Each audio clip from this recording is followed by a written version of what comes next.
Amen. Purihin ang Panginoon. Welcome po sa bawat isa na narito. Purihin ang Panginoon sa buhay natin. Salamat dahil lagi tayong sinasamahan ng Panginoon. Tayo po muna yung manalangin. Father God, maraming salamat po Panginoon sa umaga nito. Salamat Panginoon dahil naramdaman namin Panginoon yung presensya Panginoon. Salamat Father God. At patuloy mo kayo Panginoon sinasamahan Panginoon. Salamat sa pagyakap sa umaga nito Panginoon. Dalangin ko ng bawat isa, bigyan mo kami ng katalinuhan, maunawaan namin ang iyong mga salita sa umaga nito, Ama. Dito pimayo ang mga namin, Panginoon. Bilang lingkod mo, Panginoon, tulungan mo ako ang tumahipahan, gawin mo sa iyong kalooban, Panginoon. Salamat po, Ama, pagpalain mo ang iyong mga salita sa umaga nito. Ang dalangin sa pangalan ng Panginoon Jesus. Amen. Thank you, Lord. Purihin ang Panginoon. So, ang pamagat po ng ating pag-aaral na ay may paraan ba ang tao para makalapit sa Diyos? May paraan ba ang tao para makalapit sa Diyos? Sa tingin nyo, may paraan ba ang tao? May kakayanan ba tayong lumapit sa Diyos? Lalapit ako sa Panginoon next year. Lalapit ako sa Panginoon next month. Lalapit ako sa Panginoon next week. Meron ba tayong kakayanan para lumapit sa Diyos? Ang sabi ng Panginoon, ako ang pumili sa inyo, hindi kayo ang pumili sa akin. Sa tingin niyo, may kakayanan tayong lumapit sa Panginoon? Ang sabi po ng Biblia, wala. Ang sabi sa John 6:44, verse 45 hanggang 45. Sabi po niyan, walang makalalapit sa akin malibang dalhin siya sa akin ng Ama na nagsugo sa akin. At ang lumalapit sa akin ay muli kong bubuhayin sa huling araw. Maliwanag po na wala tayong kakayanan lumapit sa Diyos. Maliban na tayo ilapit ng Ama sa Panginoong Hesus. Kaya po tayo narito, kaya kung papansinin mo, kahit anong pagwawala mo, kahit anong pagpipigil mo na hindi ka umatin, hindi ka pumunta sa Panginoon, lagi ka pa rin pumupunta. Kasi ang Diyos ang naglapit sa atin. Wala po tayong kakayanan lumapit, pero dahil mahal tayo ng Ama, inilalapit tayo sa Kanyang anak. At pag nailapit tayo sa Kanyang anak, tayo po, ang anak ang magpapatunay na tayo po ay gumagawa ng kabutihan ayon sa kalooban ng Ama. Kaya sabi ng Ama, ang sabi ng Panginoong Hesus, lahat ng inyong hihingin sa Ama, sa pangalan ko ay ibibigay ko sa inyo. Kasi kayo inilapit ng Ama sa anak. Kung tayo po, walang kakayanan ang ating import, kahit ano pong sabihin mong milyon-milyon pera ang ibibigay mo para makalapit ka sa Diyos, wala po tayong kakayanan. Dahil lahat tayo makasalanan at wala ni isa man sa ating piling lumapit sa Diyos maliban na ilapit ng Ama sa Kanyang anak. At habang po tayo lumalapit, gumagawa ang kalaban. Kung paano kanya pipigilan. Kasi bakit gumagawa ang kalaban sa atin? Kasi alam ng kalaban natin, hindi pa natin alam, pero alam ng kalaban natin, pinili na tayo ng Ama para ilapit sa anak. Kaya gumagawa siya ng paraan, hinaharangan kanya, gumagawa siya ng mga pamamaraan niya sa mundong ito para ilayo ka sa Panginoong Hesus, hindi ka mailapit. Kaya nga sabi ko, ang bawat isa, kung tayo man ay ulanin ng mga pagsubok sa buhay, mga trial sa buhay, tandaan ninyo, gawin yung payong ang pananalangin. Amen. Hindi po makatatama, hindi makatatalag, hindi makakaatraka o makalalapit sa iyo ang pagsubok pag ang panalangin ang ginawa mong payo sa lahat ng pagsubok sa buhay. Kaya napakabuti po ng Panginoon, tayo po ay pinili na niya.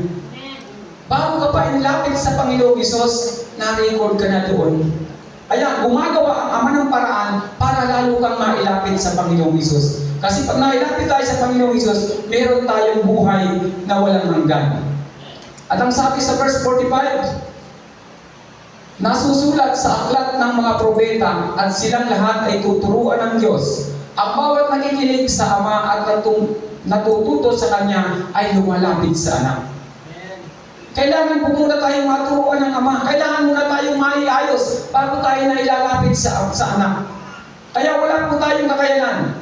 Yung effort natin, wala yan kwenta. Hindi natin kayang lumapit sa Diyos. Kaya nga tayo ay pinili na ng Panginoon. Kaya sabi ko, huwag natin sayangin yung pagkakataon na tayo inilapit ng Ama. Ito na yung tunay na kaligtasan, ito na yung tunay na yaman, ito na yung tunay na biyaya na mula sa Panginoon. Kahit tayo walang kayang lumapit, pero napakabuti po natin, napakabuti po ng Diyos na isa tayo sa napili ng Panginoon na ilapit at tayo po automatic nakasulat sa aklat ng buhay. Ang Panginoon po, ang Ama, ang siyang gagawa ng paraan para ilapit ka sa Panginoon.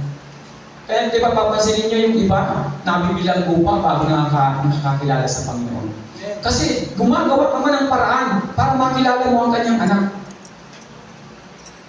Tulad ko, halimbawa ako ay isang may-ari ng isang company. Ngayon, tinawagan ko si Jojo.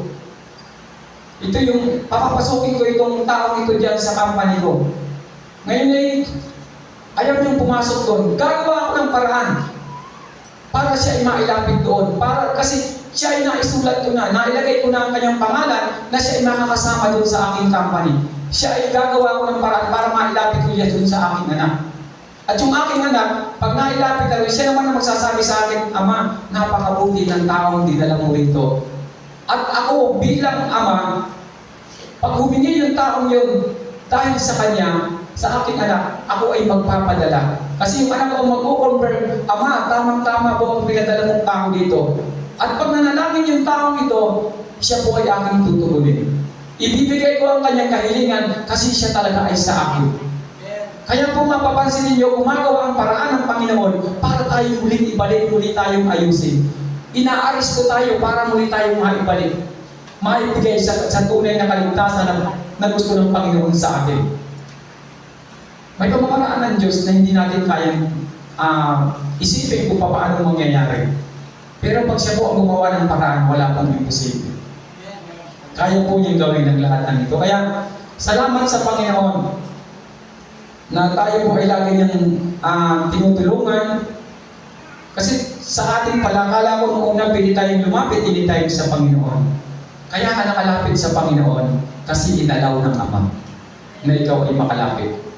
Kaya pag tayo nakalapit sa Panginoon, tayo po ay mayroon ng kaligtasan. Hindi ka basta-basta makalalapit sa Panginoon kung hindi ginusto ng Ama na ikaw ay ilapit. Kaya purihin natin ang Panginoon dahil tayo po ay talagang nakasiguro sa ating paglilingkod sa Panginoon. Hindi isang nagkataon lang nandito ka.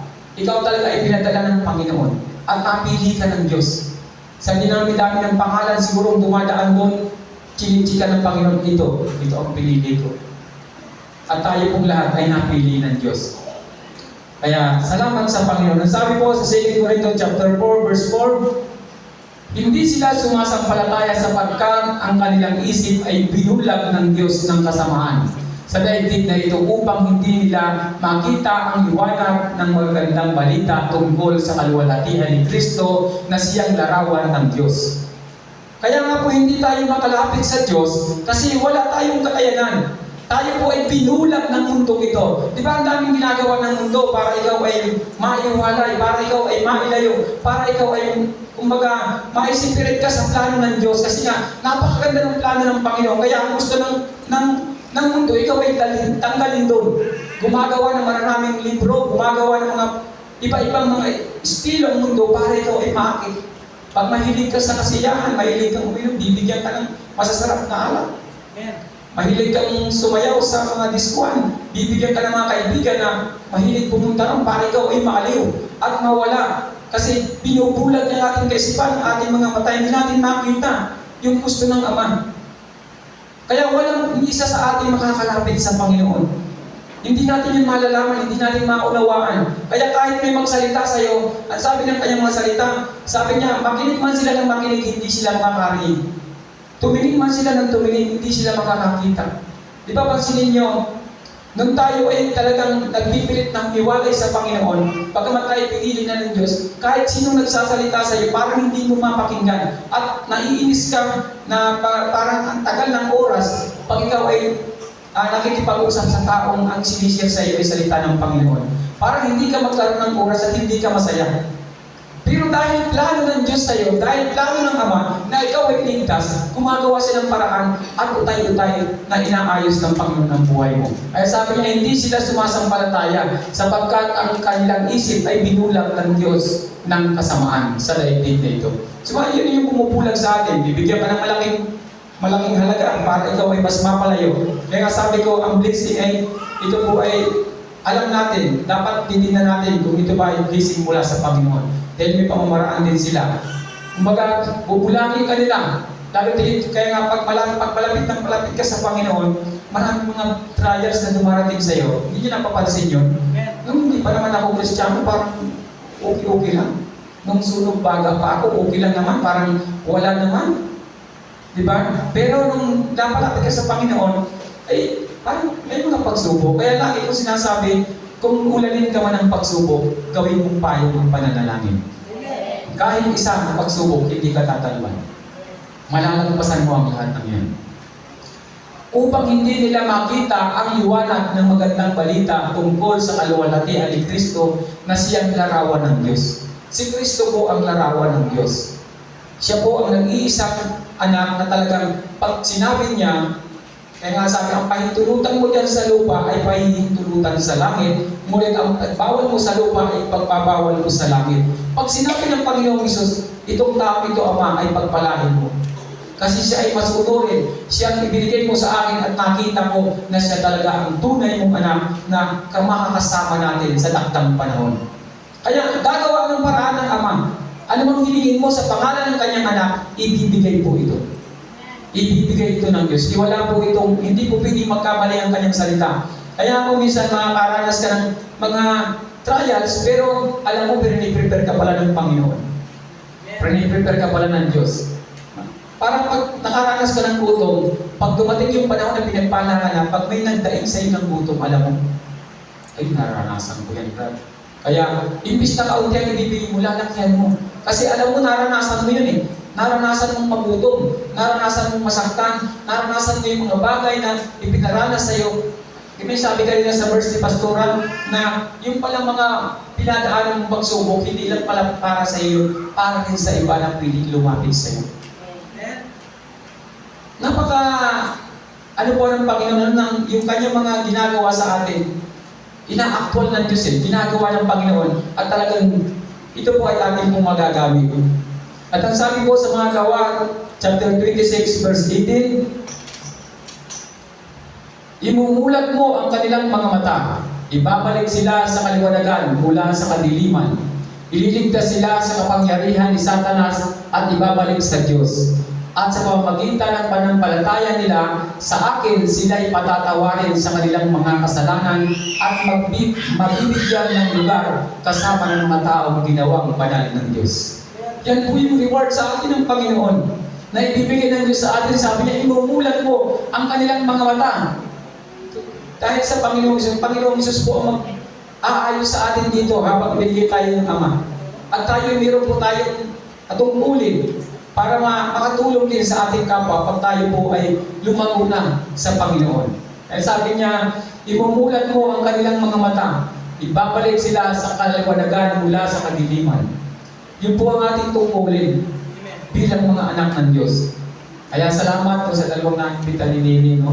Yan po ay hindi pagkakataon, kundi yan ay bunga ng kanyang pagtitiwala sa Diyos. At yung mga batang ito, hindi po ito sila ang may kagustuhan lang. Ito po ay pinili ng Ama para ilapit sa Panginoong Hesus. Kaya sila ay naghanap. Kung papasin mo, hindi naman malayo ito ang hirap hanapin. Pero walang imposible pag ang Ama ang nag-guide sa iyo, papunta sa kanyang anak. Diba? Subukan mo pa si Ate Neri, halimbawa, inaid ka sa anak niya sa Davao. Pupunta dyan si Pastor. Salubungin mo. Pastor, lokal, pagbaba mo doon, sasakay ka sa ganon, pagdating mo rin magkikita na kayo. Madali kasi nag-guide yung Ama doon sa anak. At yung ginagayad niya ay sinasalubong din. Kaya nagkapangita po sila. Kaya kahit anong hirap, nagkikita po yan. Dahil mayroong nagkagayad yung Ama na pumili. At yung anak excited na makita yung, sino kaya yung pinili ng aking Ama? Sino kaya siya? Buwapo kaya siya? Ang mayaman kaya siya? So yung po, kaya po nagtatampo kasi yung espiritu po nagkakaugnay-ugnay, nagkakasama-sama. Kaya po yung liwanag, sabi niya, ibabalik muli, sabi niya, imumulat mo ang kanilang mga mata, ibabalik sila sa kaliwanagan mula sa kadiliman. Kaya yung mga, kahit yung minsan, diba, minsan may nagbabackslide, pero ibinabalik uli ng Panginoon. Kasi nga naisulat na sila, mahirap ng burain.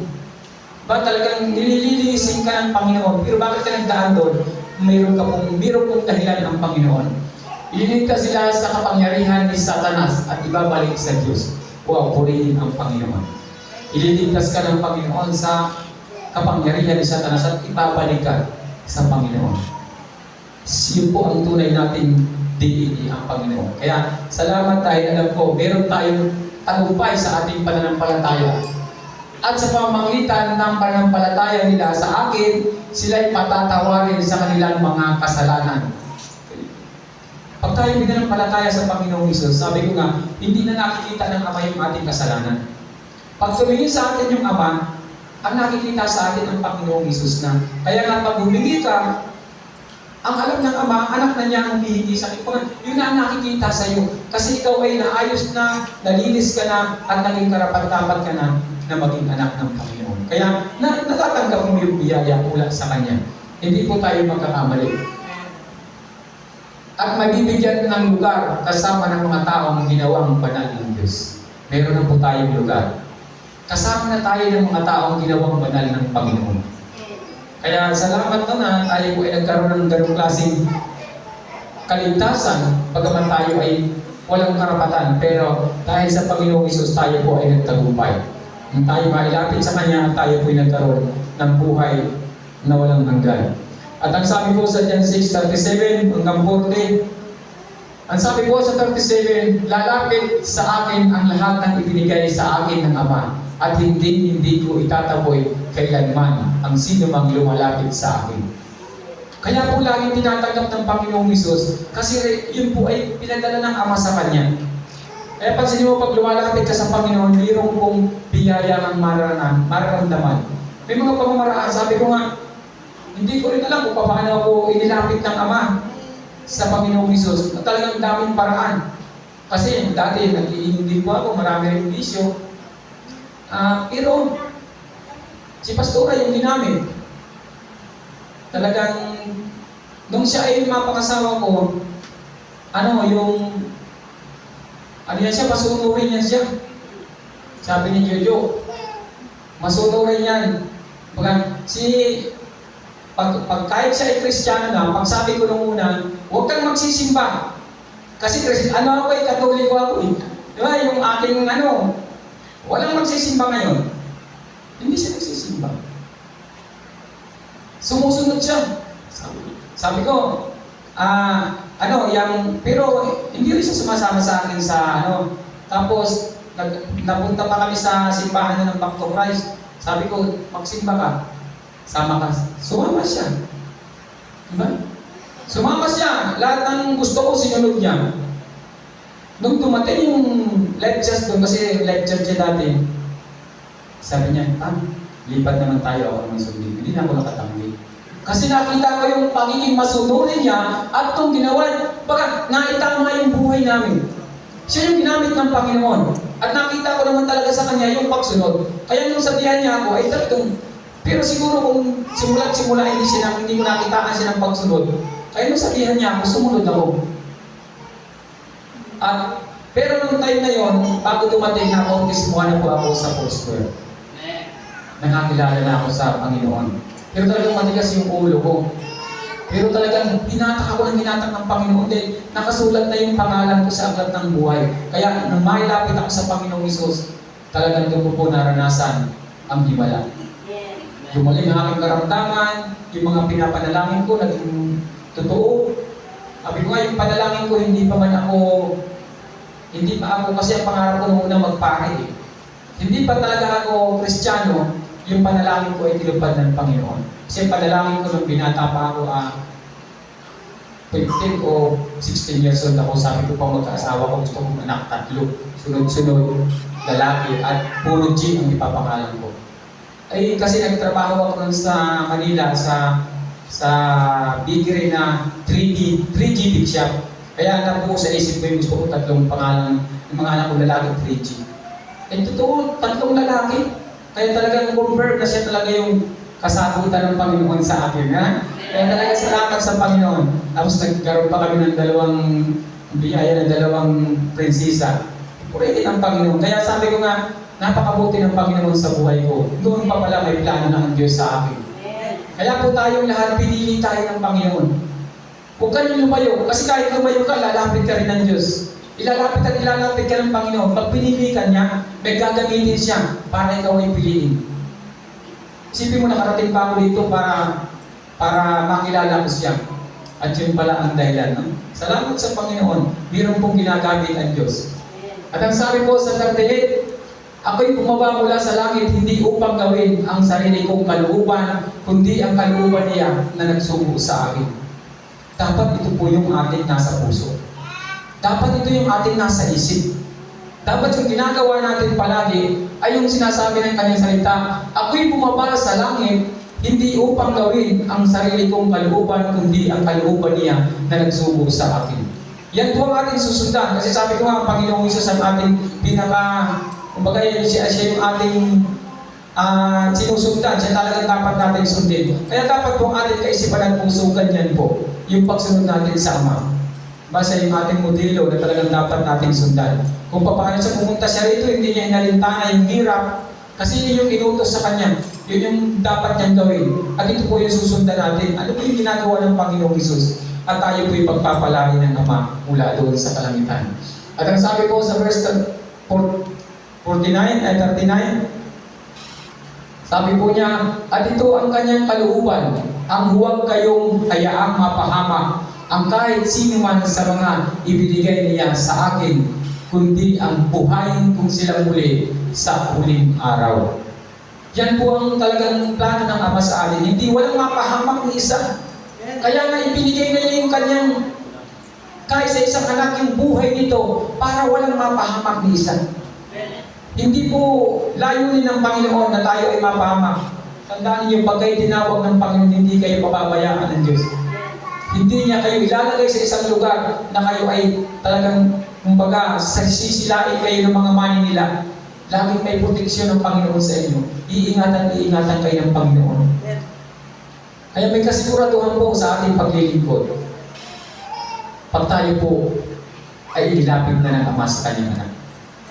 Kaya nga po, pag tayo po ay, pag may mga tao nagsasabi, pag inaakit mo, na simpa tayo, sama ka sa amin sa church, pag tumatanggi, hayaan mo lang. Ipag-pray mo lang.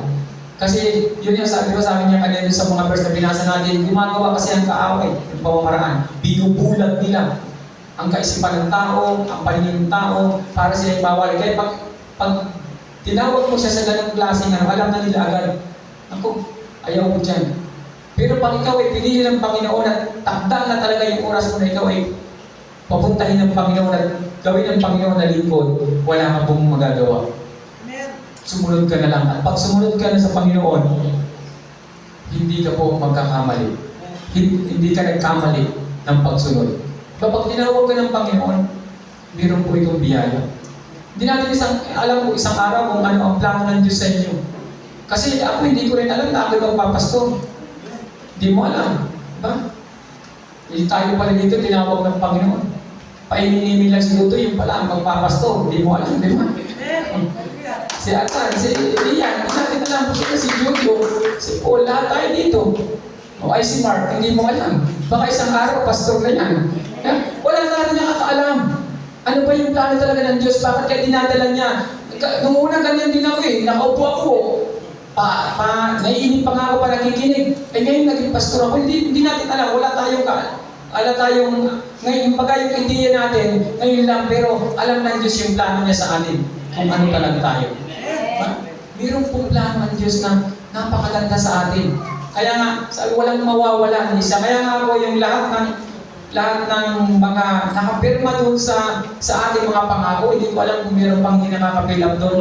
Gusto ko nga ulit i-papil upin ulit yung iba. Lahat ng yun, ipinapanalangin ko. Palagi na walang mababawas. Kahit isa sa mga batang ito, sa mga taong ito, Panginoon. At yung mga nakasulat dito sa kanilang ayan, meron kasi doon sulat ng pangako, tapos yung blessing na gusto mo. Panginoon, ito pa rin mo ito sa kanilang buhay. Kaya kahit na malalayo sila, si Manny, alam ko nasa Manila na, pero kasama siya sa pananalangin ko, na isang araw, siya ay maglilingkod sa Panginoon kahit nasaan siyang lugar. Yung protection ng Diyos sa kanila. Once na sila narito, nakasama natin dito, kasama po sila sa aking ipinapanalangin. Kasama sila sa lagi yung idinudulog. Panginoon, itong mga taong ito, nakalagay po yan sa isang magandang lagayan at yan po ay pinapanalangin ko lahat ng tao nakapill up dyan. Panginoon, lahat po sila iingatan mo. Dahil isang araw, magkikita-kita muli. Itong taong ito, kaya sa isang linggo o mga next week, magbibigay uli ako ng mga yung mga hindi pa nakapila, pumill up po kayo. Para ito po yung kumbaga parang birth certificate, parang katunayan na ikaw ay pangako sa Panginoon, na ikaw ay maglilingkod sa Diyos. Para sa bawat pananalangin dito, bawat pananalangin po, isinasama ko po yan lahat ng yan. Kasi isang araw, pag nakita ko sila sa isang lugar, kahit sila napalayo na dito, alam ko, kasama sila sa puputiktahan ng Panginoon. Kaya salamat po sa kanyang mga salita.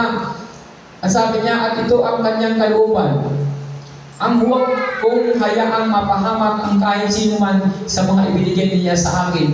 Kung hindi, ang buhay ko sila muli sa huling araw. Yan po ang pangako ng Panginoon. Bubuhayin niya muli sa huling araw. At ang sabi niya sa verse 40, sapagkat ito ang kalooban ng aking Ama, ang lahat ang nakakakita sa anak at sumasampalataya sa Kanya ay mayroong ng buhay na walang hanggan. At sila ay muli kong bubuhayin sa huling araw. So salamat sa tagumpay ng ating pananampalataya sa Panginoon na tayo po ay talagang mayroong tagumpay at mayroong biyaya mula sa Diyos. Baka isang araw, alam po ninyo, ang pinakang minimit-himit kong pangarap sa akin bilang pastor, isang araw, biro sa inyong reverend, biro sa inyong isang taong tagumpay sa kanyang pananampalataya, tagumpay sa gawain na kanya pong binigay ng Panginoon sa kanya. Isang araw, maliit lang na lugar yung simbahan natin sa Bethel, pero mayroong nakilala na tumatayo sa establadong malalaki. Yan po ay anak ng Bethel. Wow! Kahit siguro ako uubod-ubod na, tatalon pa ako at papalangka kung nasaan man ako, kahit hindi na nila ako naalala. Kahit nandun na sila sa taluktok ng kanilang pangarap sa buhay, magsasaya ako sa tahanan ko na yung taong yan nakakilala sa Panginoon dahil doon sa amin. Napakasarap po na sa iyong tinuturuan sa mga taong kasama mo may umaangat sa buhay at itinataas ng Panginoon. Lalo tigit kung siya po ay nakilala sa gawain ng Panginoon. Napakasaya po sa isang leader na mayroong umaangat, rumarise ng mga leader din na katulad niya at higit sa kanya. Mas masarap po ang pakiramdam. Ang mahirap po pag ang isang leader ay ang gusto niya siya lang. Hindi po yan leader mula sa Panginoon. Masarap tingnan na mayroong umaangat ng mga kasamahan mo. Kaya alam ko, hindi tayo pababayaan ng Diyos. Lahat po ng ating mga kahilingan, ibibigay ng Panginoon. Sarap po ng ating mga ginagawa sa Panginoon dahil tayo po ay may kasiguraduhan. Sabi ko nga kanina, habang nag-mensahe sa pastoran, kung may oras pa, hindi ko naman siya bibigyan ng 5 minutes. Kaya kanina wala ng oras, sabi ko, binigyan ko siya ng 5 minutes. Alam ko talagang nag-flow pa, talagang gusto ka niyan. Kaya lang yung oras natin ay yung ating pinagkasunduan, yun po ang, siyempre yun din ang sabi niya, ang pahintulutan niyo sa lupa ay pahintulutan ko sa langit. Kaya alam ng Panginoon, yun ang ating oras. Kaya salamat sa Panginoon. Ang oras po natin ay okay na, tapos na rin. Purihin ang Panginoon. Kaya salamat sa kanyang mga salita sa umaga ito. Pagpalain po tayo ng Panginoon ang bawat isa sa atin. Ang lagi kong nilulog sa Panginoon, bawat pamilya ay maging masaya at bawat pamilya ay maging masagana na patuloy na maglingkod sa Panginoon. Salamat sa kanyang mga salita sa umaga. Laktakan po natin ang Panginoon. Salamat Lord. Tayo po'y manalangin. Maraming salamat po Ama sa pagpapala ng pinagkaloob mo sa iyong mga anak. Salamat Panginoon dahil kami Lord ay mayroong kasiguraduhan dahil kami pinili mo Panginoon, inilapit sa iyong anak Panginoon para kami Panginoon magkaroon ng tunay na biyaya at magkaroon ng buhay na walang hanggan. Salamat Panginoon dahil alam namin Father God na ang mga biyaya ito Panginoon patulong mong ipagkakaloob sa iyong mga anak sa dakong ito Panginoon. At isang araw makikita Panginoon ang tunay na biyaya ay aming pong nararanasan Panginoon. Salamat po Ama, pagpalain mo ang bawat isa Panginoon. Lord, wala pong imposible sa inyo, Panginoon, na ang lahat ng narito, Panginoon, ay magiging successful sa buhay, Panginoon. Lord, maraming salamat naman. Kami dalangin sa pangalan ng Panginoong Jesus. Amen.